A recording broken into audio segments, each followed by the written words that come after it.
तामुलपुर जिल्लानि सिङाव थानाय औगुरी बेलकना गामियाव मोनसे दुखुनांथाव जाथाय जादों। बावैसो सिगां गोब्राब बारहुंखा फैनायनि जाहोनाव औगुरी बेलकना गामिनि बिदिन्था नार्जारिनि बिसि रिता नार्जारिया सिथ्लायाव माइ थिसनबाय थानाय समावनो गय दंफां फांसे बायस'नानै मोदोमाव गोग्लैयो आरो थोंसे आथिं बायो होनना मोनथिनो मोननाय जादों। मोजां फाहामथायनि थाखाय दायो गुवाहाटी GMCHआव लांनाय जादों।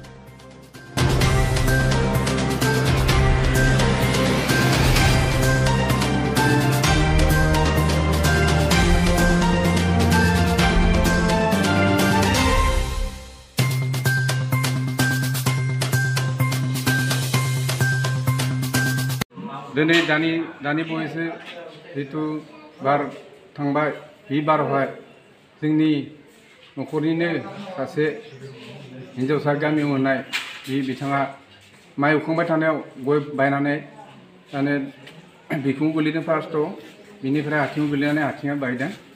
बे आथिं बायनायाव मानसिया जखम जादों जोबोरै। दा मेडिकेलाव लाबोदों गरेस्वर माबायाव। बे लाबोनायाव डाक्टरा बुंबाय मा जेनेरेल लिरना होबाय, बिथाङा बिजि गंनै होदों। दा जेनेरेल लांनो थाखाय आगजु खालामदों। दा रांनि थाखायबो प्रब्लेम बहुद, खिन्थु जों सिन्था खालामदों। दा बेनिखायनो जोङो मा खालामनो हागोन, गारिखौबो मोनाखै। दा सरकारि गारिखौबो मोनथ'वाखै। मा समाव लांनाय जायो दा बेखिनियानो जों सिन्था खालामबाय।